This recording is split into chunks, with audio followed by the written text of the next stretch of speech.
పహల్గామ్ అటాక్కి నేను ఒక పాయింట్ అయితే నోటీస్ చేశాను. అది నా పాయింట్ ఆఫ్ వ్యూ మాత్రమే. దయచేసి దీన్ని ఎవరు తప్పుగా తీసుకోవద్దు.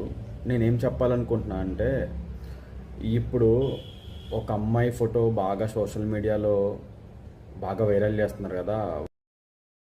ప్రతి ఒక్కరికి కొన్ని కొన్ని ప్లేస్లకి వెళ్ళాలి, తిరగాలి, ఎంజాయ్ చేయాలని ఉంటుంది. కానీ మనం వెళ్ళే ప్లేసు సురక్షితమైందా కాదా, అక్కడికి వెళ్తే మనం క్షేమంగా తిరిగి ఇంటికి వస్తామా, మన కోసం వెయిట్ చేసే వాళ్ళు చాలామంది ఉన్నారు. సో మనం చూస్ చేసుకునే ప్లేస్ ఒక సురక్షితమైన ప్లేస్ అని చూస్ చేసుకుంటే బెటర్ అని నేను అనుకుంటున్నాను.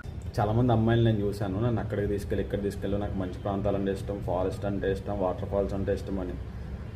చూడడానికి ఎంత అందంగా ఉంటాయో అవి అంతే భయంకరంగా ఉంటాయి. అవి మనం ఆలోచించుకోవాలి. ఎక్కడికన్నా మనం బయలుదేరుతున్నప్పుడు కానీ, మనం ఆ ప్లేసుల్లో తిరుగుతున్నప్పుడు కానీ, చుట్టూ ఉన్న ప్రాంతాలన్నీ చెక్ చేసుకొని వెళ్ళాలి. ఇప్పుడు అటాక్ జరిగింది, అది కాశ్మీర్, అక్కడ టెర్రరిజం ఉంటుందని అందరికీ తెలుసు. సో మనం ఎంతైతే అక్కడికి వెళ్ళకుండా ఉంటామో మనం సేఫ్గా ఉంటాం. ఇప్పుడు నేను ఎప్పుడూ ఒకటే అంట, ఒకళ్ళు చేసిన తప్పుని 10 మంది మీద రుద్దడం కరెక్ట్ కాదు.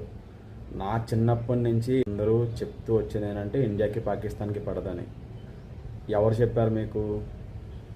జనాలు వాళ్ళు మాట్లాడుకోవడం వల్ల మీకు తెలిసింది. నిజమైందండి మీకు తెలుసా? అసలు పాకిస్తాన్లో ఎంతమంది జనాభా ఉన్నారో వాళ్ళందరూ మనల్నే చంపాలని కోరుకుంటారా? వాళ్ళకి ఫ్యామిలీ ఉండదా? వాళ్ళు స్వచ్ఛంగా బతకాలి, హ్యాపీగా బతకాలి, స్వేచ్ఛగా తిరగాలని వాళ్ళకే ఉండదా?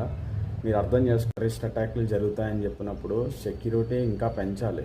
దయచేసి ఈ కులమత భేదాలని మళ్ళీ క్రియేట్ చేసి మీరు కులగజ్జి లేపి దయచేసి ప్రశాంతంగా ఉన్న భారతదేశాన్ని మళ్ళీ పాత రోజుల్లో తీసుకురాకండి.